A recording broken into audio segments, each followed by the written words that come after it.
इस कार्यक्रम को जॉयस मायर मिनिस्ट्रीज के मित्रों और भागीदारों द्वारा संभव बनाया गया है। आज मेरा सवाल ये नहीं कि आप तनाव में हैं, हर एक को तनाव होता है। मेरा सवाल ये है कि क्या आप अपने जीवन में तनाव का समाधान कर रहे हैं? जब ये अत्यधिक हो जाता है तो आप अपने जीवन में से कुछ बातों को काट देते हैं।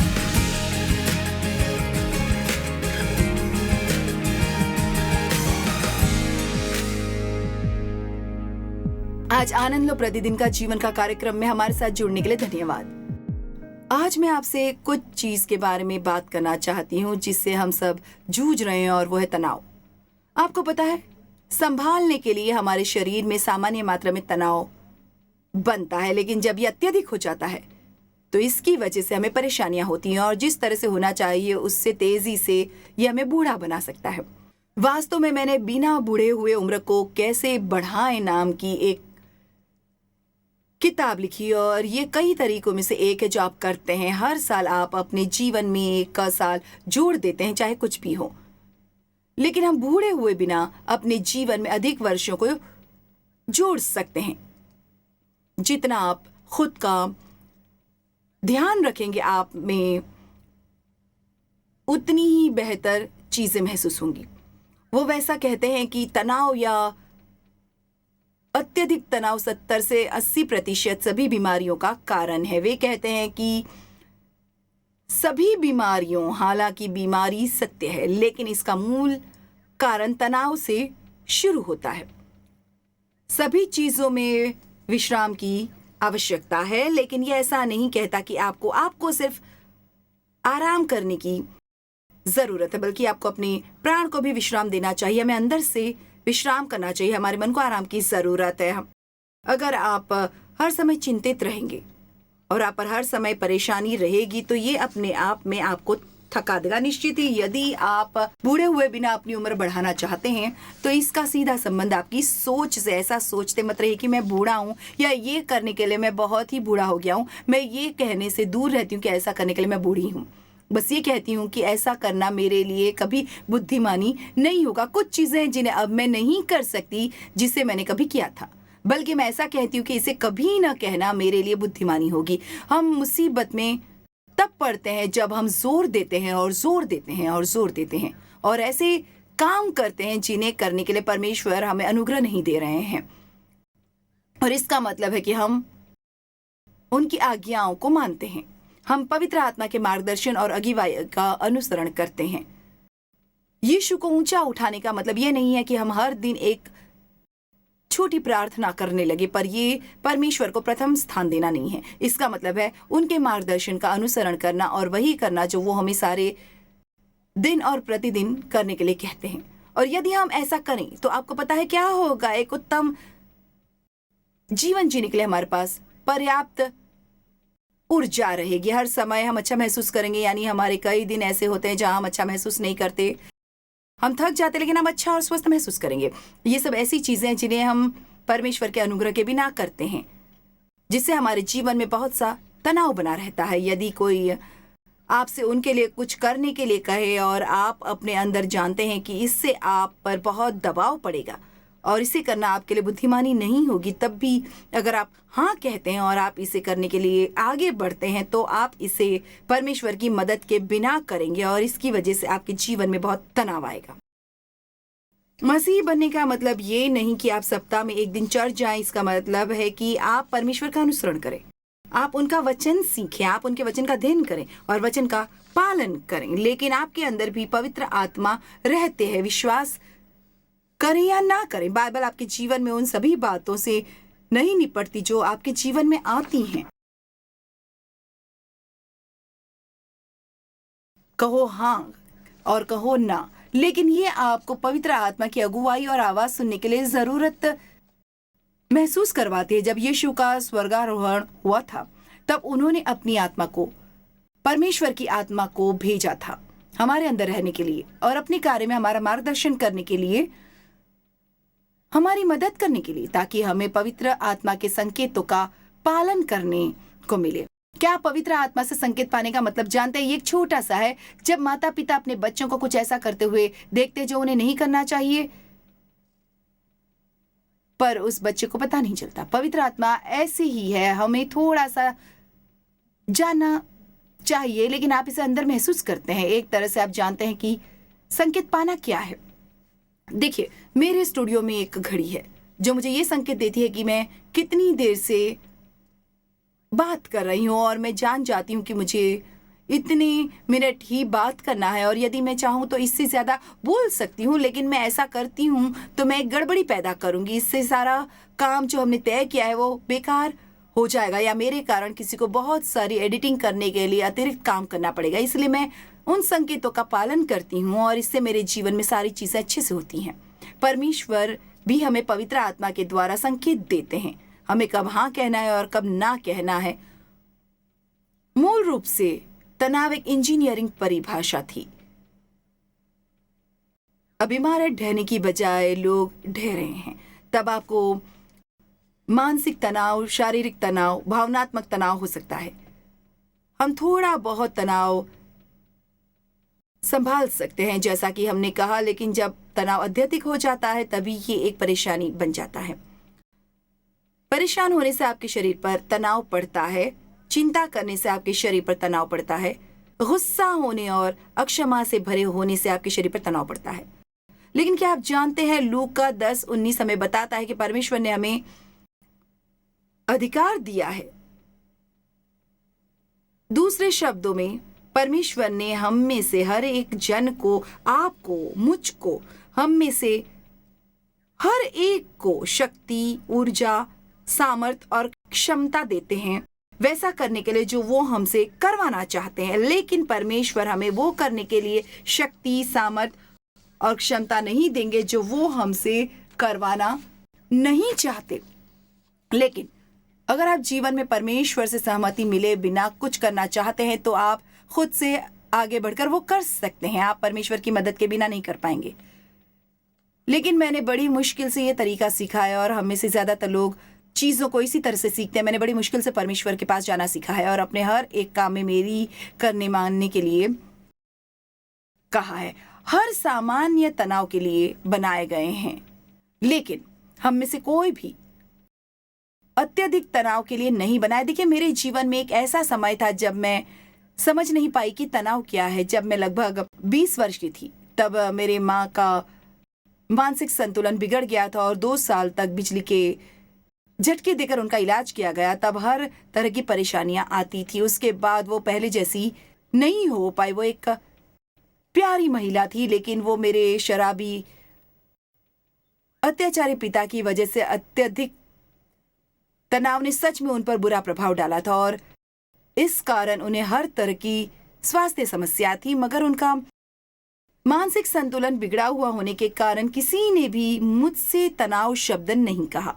मैं अच्छा महसूस न करते हुए डॉक्टर के पास जाती थी और वे कहते थे ये बस तनाव है, और ये मुझे भी दुखी कर देता था, क्योंकि मुझे ऐसा लगता था जैसे कि वो मुझे कह रहे हो कि मैं अपने जीवन को संभाल नहीं सकती। पर आपको पता है, ये हमारे लिए बिल्कुल भी सच नहीं है। आप ये सभी संभाल सकते हैं जो परमेश्वर हमें संभालने के लिए देते हैं। लेकिन जब आप इस पर जाने की कोशिश करते हैं और अपनी मर्जी से इसे करते हैं, या इसे करना चाहते हैं, या आप लोगों को खुश कर रहे हैं और आप नहीं जानते कि किसी को ना कैसे कहना, तो ये सारी चीज़ें हमें थका देती हैं। क्या आप समय को लेकर शिकायत करते हैं? मुझे बहुत कुछ करना पड़ता है। क्या आपने कभी किसी चीज़ को ना कहने की कोशिश की है? मैं अपने शेड्यूल के बारे में प्रभु से शिकायत कर रही थी। कोई भी पागल व्यक्ति मेरे जैसा करने की उम्मीद नहीं कर सकता। प्रभु ने मेरे दिल में धीरे से कहा, तुम अपना शेड्यूल खुद बनाती हो, यदि तुम्हें पसंद नहीं है तो बदल दो। और देखिए, ये सच है। अगर आपको ये सब पसंद नहीं है तो आपको बदलना होगा। तो खुद से ये सोचना शुरू कर दीजिए कि क्या सच में आपको इन सब की ज़रूरत है। सभी संभावनाओं में आप बहुत सी चीज़ें कर रहे हैं क्योंकि दूसरे लोग आपसे यही चाहते हैं, या ये ऐसा इसलिए है कि आपने हमेशा ऐसा किया है। शायद परमेश्वर ने इसे बहुत पहले ख़त्म कर दिया होगा, लेकिन आप अब भी इसे कर रहे हैं। खुद से पूछिए, सिर्फ इसलिए नहीं कि आप ऐसा क्या कर रहे हैं, बल्कि आप ऐसा क्यों कर रहे हैं। और अगर ऐसा है जिसे आप सही उद्देश्य के साथ नहीं कर रहे हैं तो इसे अपने जीवन में से काट दीजिए। लेकिन ऐसी बहुत सी चीज़ें हैं जो हमें नहीं करनी है। अगर हम वास्तव में नहीं करना चाहते, आज मेरा सवाल यह है कि आपको तनाव नहीं होता, हर एक को होता है। मेरा सवाल यह है कि क्या आप तनाव का उपाय कर रहे हैं? जब वो अत्यधिक हो जाता है तो आप जीवन में कुछ चीजों को काट देते हैं। मैंने पूछा, क्या आप इसका समाधान कर रहे हैं? मुझे नहीं पता हम हमेशा ऐसा क्यों सोचते हैं कि दूसरों को हम पर दबाव नहीं डालना चाहिए। नहीं, उन्हें हम पर दबाव नहीं डालना चाहिए, मगर इससे भी ज्यादा हमें उन्हें इसकी अनुमति नहीं देनी चाहिए। मुझे लगता है कल हम सीखने वाले हैं कि ना कैसे कहें। कभी कभी हमें ऐसा करना आवश्यक है। जब भी आपको तनाव होता है तो आपका शरीर इस चक्र से गुजरता है। एक स्ट्रेसर होता है। तनाव में आपका दिमाग इसे पहचानता है। यह आपकी पीयूष ग्रंथि से कुछ कहता है जो कि आपके बीपी को प्रभावित करता है। यह आपकी एड्रेनल ग्रंथियों को प्रभावित करता है। जब आपका शरीर कोलेस्ट्रॉल और कॉर्टिसोल स्रावित करता है तब एक एड्रेनोलाइन स्रावित होता है। आपका शरीर बस इन चीजों से और ऐसे चक्रों से गुजरता है। ये एक रबर बैंड की तरह है। मेरे पास एक अच्छा नया रबर बैंड है। यदि मैं इसे खींचती हूँ तो ये वापस चला जाता है। इसे खींचो और ये वापस चला जाता है। इसे खींचो और ये वापस चला जाता है। देखिए, हमारे शरीर में ऐसा ही होता है। हम इसे तनाव दे सकते हैं। रात में अच्छा आराम करके ये वापस चला जाता है। आप इसे तनाव दे सकते हैं। रात में आराम करने के बाद ये वापस चला जाता है। आप सच में इसे तनाव दे सकते हैं और कुछ टूट जाता है। आपको पता है, कई बार हम क्या करते हैं, इस पर गांठ बांध देते हैं और इसे जारी रखते हैं। क्या आपके पास कभी रबर बैंड था जिसमें बहुत सी गांठें लगी हों? आप ये भी नहीं बता सकते कि ये क्या था। क्या आपको पता है कि ये कहां से आई है? ये हर समय ऐसा करने से आई है और ये वो स्थान नहीं है जहां आप बस बंधे हुए हैं। वास्तव में आप कुछ चीजों को खत्म किए बिना चलते रहने की कोशिश कर रहे थे जिन्हें आपको अपने जीवन में खत्म करना था। ग्रंथियां इसलिए खराब हो जाती हैं क्योंकि वे थक जाती हैं। तनाव के कारण आपके शरीर में बीमारी आ जाती है। भले ही बीमारी एक सच्चाई है, लेकिन इसका मूल कारण तनाव है। शोर तनावपूर्ण होता है। मुझे नहीं पता, मेरा मतलब है मुझे संगीत पसंद है, लेकिन जब ये बहुत तेज और प्रचंड हो जाता है ये मुझे चिड़चिड़ा बना देता है। अगर आप 20 साल के हैं तो ये आपको पसंद आ सकता है, लेकिन आपको बता देती हूँ जब आप 75 के होंगे तो ये आपकी नसों पर प्रभाव डालेगा। मुझे नहीं लगता कि ये हमारे लिए अच्छा है। वे कहते हैं कि सभी ऊंची आवाजें जिससे आज युवा लोग सुनते हैं ये आपके सुनाई देने पर भी प्रभाव डालेगी। ये शोर शराबे वाली दुनिया में रहते हैं। हम काफी तनावपूर्ण दुनिया में रहते हैं। आप ट्रैफिक में एक छोटी सी गलती करेंगे तो लोग आप पर क्रोधित होकर बड़बड़ाने लगते हैं। लेकिन मैं बहुत सी नकारात्मक बातें होती देखती हूँ, बहुत सी शिकायतें, और मेरा मानना है कि इन सब से तनाव होता है। इसलिए आज मैं आपको आमंत्रित करना चाहती हूँ, शांत हो जाइए और खुश रहिए। मुझे लगता है मैं इसे बाइबल से साबित कर सकती हूँ कि ये बहुत सी परेशानियों का हल है। यूहन्ना 14:27 में यीशु ने कहा, मैं तुम्हें शांति दे जाता हूँ, अपनी शांति तुम्हें देता हूँ। जैसे संसार देता है मैं तुम्हें नहीं देता। तुम्हारा मन न घबराए और न डरे। एक अनुवाद ऐसा है, खुद को निराश और विचलित मत होने दो। मुझे सच में ये पसंद है। ये एम्पलीफाइड क्लासिक में से है। खुद को निराश और विचलित होने देना बंद करो। मान लीजिए कि आप किसी से बातचीत कर रहे हैं और ये क्षुद्र होती जा रही है। आप उन भावनाओं को बढ़ता हुआ महसूस करते हैं। अब आवाज बढ़ने लगती है। अब इससे पहले कि ये अत्यधिक तनावपूर्ण हो जाए और आपको थका दे, आप इससे पीछे क्यों नहीं हट जाते? आजकल हर कोई यही कहता है, मुझे तनाव है, मुझे तनाव ज्यादा है। लेकिन मेरा सवाल यह है कि आप इस बारे में क्या कर रहे हैं? क्या आप इस बारे में शिकायत करने के अलावा कुछ और कर रहे हैं? हम में से कोई भी अपने जीवन में झांक सकता है और ये लिख सकता है कि वो इस सप्ताह क्या कर रहा है, और पीछे जाकर चीजों को देख सकता है कि उसने उन चीजों को क्या किया था जिन्हें करने की जरूरत नहीं थी। और मैं आपसे कह रही हूं कि इसने आपके जीवन से बहुत से तनाव को खत्म कर दिया होता। यदि आप थके हुए हैं तो शायद आपने अपने जीवन में यीशु को ऊंचा नहीं किया होगा। शायद आप उन्हें सबसे पहले नहीं रख रहे होंगे। आज्ञा पालन पर बहुत से महान वचन है और मैं इनमें से कुछ वचन आपको बताना चाहूंगी। यशायाह 1:19 और 20 कहता है, यदि तुम आज्ञाकारी होकर मेरी मानो तो इस देश के उत्तम से उत्तम पदार्थ खाओगे। इच्छा रखना और आज्ञा मानना, हम हमेशा अच्छी चीजों की इच्छा रखते हैं, लेकिन इसके साथ साथ आज्ञा का पालन भी होना चाहिए। कुलुस्सियों 1:18 कहता है कि और वही देह अर्थात कलीसिया का सिर है, वही आदि है और मरे हुओं में से जी उठने वालों में पहिला उठा की सब बातों में वही प्रधान ठहरे। इसका क्या मतलब है? हर बातों में परमेश्वर की इच्छा सबसे पहले आनी चाहिए। मैं पूछती हूँ कि कितने मसीही लोग हर सप्ताह चर्च जाते हैं जबकि आप रोज थोड़ी सी बाइबल पढ़ते हैं, लेकिन मेरा सवाल यह है कि वचन जो कहता है उसके प्रति क्या आप आज्ञाकारी हैं? प्रेरित याकूब कहते हैं कि वचन पर चलने वाले बनो और केवल सुनने वाले ही नहीं जो अपने आपको धोखा देते हैं। मुझे सच में लगता है कि समस्या यहीं पर है। ऐसा नहीं है कि आप नहीं जानते कि आपको क्या करना चाहिए। बात यह है कि क्या आप ऐसी जीवन शैली जीते हैं जहां आप परमेश्वर की आज्ञा मानते हैं? मैं आपसे ये कह सकती हूँ कि अगर आप परमेश्वर की आज्ञा मानते हैं तो आप हर समय तनावपूर्ण नहीं रहेंगे, क्योंकि परमेश्वर आपको इतना ज्यादा करने के लिए नहीं देंगे जिससे आपको हर समय निराश और परेशान रहना पड़े। देखिए, मुझे ये पसंद है। मुझे ऐसा लग रहा है कि मुझे ये फिर से कहने की जरूरत है, इसलिए मैं फिर से कहूंगी। अगर आप परमेश्वर की आज्ञा मानते हैं तो आप वही करते हैं जिसे करने की परमेश्वर अगुवाई करते हैं। तो मैं आपका आश्वासन दे सकती हूँ कि आप परेशान और थके हुए नहीं रहेंगे, क्योंकि परमेश्वर आपको उससे अधिक करने नहीं देंगे जो आप कर सकते हैं, और आप उनके विश्राम में रह सकते हैं। जॉयस, इससे आपका क्या मतलब? क्या हम हर समय विश्राम में नहीं रह सकते? बाइबल कहती है कि सबत का विश्राम बाकी है, याद रखिए। लेकिन इब्रानियों 4 में ये सबत के विश्राम के बारे में बताती है, और मुझे लगता है कि हम इस तरह से जी सकते हैं। देखिए, मैं ऐसा करने की कोशिश कर रही हूँ और मुझे चिंता है कि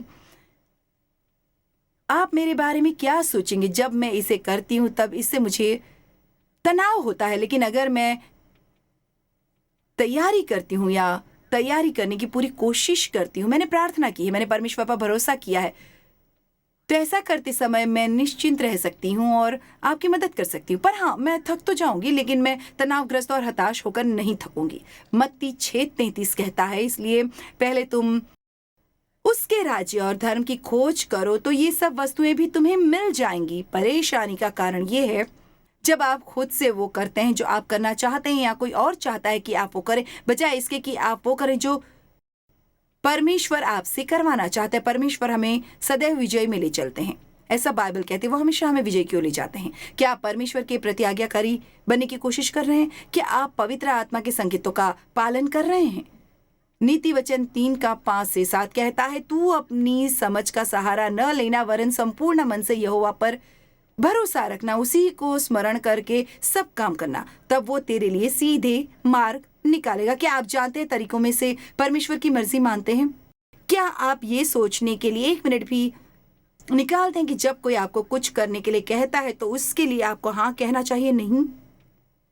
देखिए, एक चीज जिससे मुझे सच में मदद मिलती है वो है जब लोग मुझे उनके चर्च में आकर या किसी समारोह में कुछ कहने के लिए कहते थे, तो मुझे उन्हें ना कहने में सच में परेशानी होती थी, क्योंकि पहली बात, मुझे प्रचार करना अच्छा लगता था और मैं हर अवसर को पाना चाहती थी, और कई बार मेरे दोस्त थे और वो चाहते थे कि मैं ऐसा करूं। मैं किसी को भी ऐसा सोचने नहीं देना चाहती थी कि मैं इतनी अच्छी हूं कि मैं उनके समारोह में कुछ कहने के लिए नहीं आ सकती। इसलिए कभी कभी मैं इस दुविधा में रहती थी कि हाँ कैसे कहूं और ना कैसे कहूं। मैंने अपनी उस सहेली से पूछा जो वही करती है जैसा कि मैं करती हूँ कि उसने इसे कैसे संभाला। उसने कहा, आप जानते हो कि मैंने क्या सीखा? उसने कहा, जब भी मुझे कुछ करने के लिए कहा जाता है तो मैं वो सब सोचती हूँ जो मुझे इसके लिए करना पड़ेगा। मैं सोचती हूँ कि मुझे लंबी फ्लाइट लेनी पड़ेगी और मुझे कितनी बार फ्लाइट बदलनी पड़ेगी। फिर मैं सोचती हूँ कि मुझे क्या क्या पैक करना पड़ेगा, और मैं सोचती हूँ कि मुझे कितनी रात बाहर रहना पड़ेगा। उसने कहा कहने से पहले मैं इन सभी के बारे में सोचती हूँ, और ये कि कितनी बार मैंने किसी बात के लिए हाँ कहा है, तब मुझे लगा कि मुझे तो एहसास भी नहीं था कि मुझे ये सब करना पड़ेगा। इसलिए मैंने भी सीख लिया है मैं हाँ कहने के बारे में सोचती हूँ। फिर मैंने इस बारे में भी सोचा कि इतनी मेहनत करना सही होगा या नहीं, और सेवकाई में हमारे डिपार्टमेंट्स में हर यही करता है। ऐसा लगता है कि आप कुछ करने के लिए अपना पहिया घुमा रहे हैं, घुमा रहे हैं, घुमा रहे हैं, घुमा रहे हैं, सिर्फ छोटे छोटे फलों को पैदा कर रहे हैं। क्या क्या क्या क्या क्या क्या आप उतनी ही मेहनत किसी और चीज में नहीं कर सकते जो बड़े फलों को लाए? पवित्र आत्मा के मार्गदर्शन का अनुसरण कीजिए, और मैं तो कहूंगी बुद्धिमानी इसी में है कि आप उसी में संतुष्ट रहे जो परमेश्वर आपसे करवाते हैं। कुछ चीजों को सरल बनाने में क्या ख्याल है? यहाँ लिखा हुआ है सरल सरल सरल सरल सरल। मैं फिर से कहूंगी सरल बनाइए। मैं फिर से कहती हूँ, फिर से सरल सरल सरल सरल सरल सरल। एक चीज जो आप कर सकते हैं वो ये है कि यदि आप व्यस्त हैं और आप एक चीज से दूसरी चीज की ओर जा रहे हैं, तो सीधे एक चीज से दूसरी चीज की ओर जाने के बजाय 5 मिनट का अवकाश लें। मैंने सीख लिया है कि इसे कैसे किया जाता है, और सच में इससे मदद मिलती है। कभी कभी जैसा कि कहा जाता है, मैं अपने ट्रेनर के साथ वर्कआउट करती हूँ, और जब 45 मिनट पूरे हो जाते हैं तो मैं थक जाती हूँ। मगर इसे करने के बाद मैं अक्सर सीधे कुछ और करने जाती हूँ, फिर वहां से सीधे कुछ और करने के लिए। परंतु मैंने अब सीख लिया कि अगर मैं थकान महसूस कर रही हूँ तो मैं 5 मिनट के लिए अपने सोफे पर बैठूंगी, पैर ऊपर करके, और आनंद लेने के लिए कुछ पानी पीती हूँ या कुछ पेय या फिर कुछ और। ये अद्भुत है कि सिर्फ 5 मिनट में आप तरोताजा हो जाते हैं। आपको कुछ आराम चाहिए। आपको हर समय भागते रहना नहीं चाहिए। हमारे पास करने के लिए बहुत बहुत बहुत बहुत बहुत बहुत बहुत कुछ है। क्या आपको पता है, कभी कभी मैं अपनी अलमारी के पास जाती हूँ और वहाँ खड़े होकर सोचती हूँ कि मुझे क्या पहनना है, क्या पहनना है, क्या पहनना है, मुझे नहीं पता क्या पहनना है। वहाँ पर बहुत कुछ है, मैं हर एक चीज़ को देखती हूँ, पर मैं अपना मन नहीं बना पाती। लेकिन क्या आपको पता है, जब मैं युवा थी तब मेरी अलमारी इतनी सी थी, शायद इतनी चौड़ी, और मेरे पास सिर्फ 8 पोशाकें थी। एक मैं सोमवार को पहनती थी, एक मंगलवार को और एक बुधवार को। मैं कभी दुविधा में नहीं पड़ती थी। मेरे पास सिर्फ 2 जूतियाँ थीं, उसमें मुझे दुविधा नहीं होती थी आप ये पहनो या वो। मेरे पास एक ही कोट था, इसलिए जब मुझे ज़रूरत होती वही पहनती थी। लेकिन अब कुछ अलग है, क्योंकि इतनी सारी चीज़ें हैं कि मैं क्या पहनूं, इस बारे में मुझे दुविधा होती है। खाने की मदद के बारे में क्या ख्याल है? मैंने आज किसी से कहा, मैंने कहा वास्तव में मैंने एक दिन उसे शिकायत करते हुए सुना। वैसे मुझे देव से याद आया, मैंने कहा था मैं हर दिन क्या खाऊं ये पता लगाने की कोशिश में थक गई हूं। अक्सर मैंने लोगों को ये कहते हुए सुना है कि हर दिन मैं क्या खाऊं ये पता लगाने की कोशिश में थक गया हूं। देव ने कहा, क्या ये दयनीय नहीं है? ये हम जानने की कोशिश में थक गए हैं कि हर दिन क्या खाए, और दुनिया में ऐसे लोग हैं जिन्हें खाने के लिए कुछ नहीं मिलता। ये बहुत सारे विकल्प और हमारे लिए बहुत कुछ उपलब्ध होने के कारण है। मैं सोचती हूँ दुनिया में ये सब बातें तनाव देने वाली बातों का एक हिस्सा है। मुझे एक कहानी याद आ रही है जो एक मिशनरी ने कही थी। वो कई सालों से अफ्रीका में रह रहे हैं, और अफ्रीका में जहाँ पर वो रहते हैं वहाँ एक ही प्रकार का अनाज मिलता है जिसे वीटाबिक्स कहते हैं। तो अगर आपको अनाज चाहिए तो आपको वीटाबिक्स ही खाना पड़ेगा। जब ये यूएस में आते थे कुछ सालों में एक बार, तो उनकी पत्नी हमेशा किराने की दुकान पर जाकर कुछ अनाज लेना चाहती थी, इसलिए एक दिन वो उसे एक दुकान में ले गए। वो कार में ही बैठे रहे और वो अंदर गई और बाहर नहीं आई, बाहर नहीं आई, बाहर नहीं आई, बाहर नहीं आई। अंत में वो बाहर आई, पर उसके साथ कुछ भी नहीं था। उन्होंने पूछा, तुम इतनी देर से क्या कर रही थी और तुमने कुछ खरीदा क्यों नहीं? उन्होंने कहा, अनाज के इतने सारे विकल्प थे कि मैं दुविधा में पड़ गई, सोच भी नहीं पाई कि क्या खरीदना है, और मैं भूल गई कि उसका नंबर क्या है। लेकिन ये बिल्कुल हास्यास्पद है कि एक किराने की दुकान में अलग अलग प्रकार के अनाज की इतनी ज्यादा संख्या है। वहाँ कैंडी भी है, मुझे लगता है वहाँ 26 अलग अलग प्रकार की कैंडी है, जिसे मिंट वाला, बिना मिंट वाला, मेवे वाला, बिना मेवे वाला, आदि आदि आदि आदि आदि। इसलिए अपने जीवन को सरल बनाइए। अगर आप अपने जीवन को सरल बनाएंगे तो आप अपने जीवन में बहुत से तनाव को दूर कर पाएंगे। और आप ये भी सरलीकृत कीजिए कि आप चीजों के साथ कैसे काम करते हैं। हर एक बातों को बुरे अनुभव में मत लीजिए। परमेश्वर आपको बगैर बुढ़ापे के चाहते हैं। दूसरे शब्दों में हर साल आपकी उम्र बढ़ रही है, लेकिन आपको 75 का होना है। मैं इसे इस तरह से कहना चाहूंगी, एक दिन आप 75 के हो जाएंगे, लेकिन वहां पर आपको अपने शरीर को पूरी तरह से खराब करके पहुंचने की जरूरत नहीं है, पूरी तरह से तनावपूर्ण, दुखी, दयनीय, क्योंकि आप हर समय बुरा महसूस करते हैं। आपको वहां पहुंचकर ऐसा महसूस नहीं करना है कि आप कोई प्राचीन हैं। आपकी उम्र बढ़ सकती है, फिर भी आप बूढ़े नहीं होंगे। बुढ़ापे की सोच मत रखिए और याद रखिए कि अगर आप अभी अपना ख्याल रखेंगे तो बाद में आप अच्छा लाभ अवश्य पाएंगे। तो आप परमेश्वर से क्यों नहीं पूछते कि वो आपको उन सभी बातों को दिखाना शुरू करे जो आप में तनाव पैदा करती हैं? आप अपने जीवन में उनमें से कुछ को काटने की पूरी कोशिश कीजिए और इससे आपको मदद मिलेगी।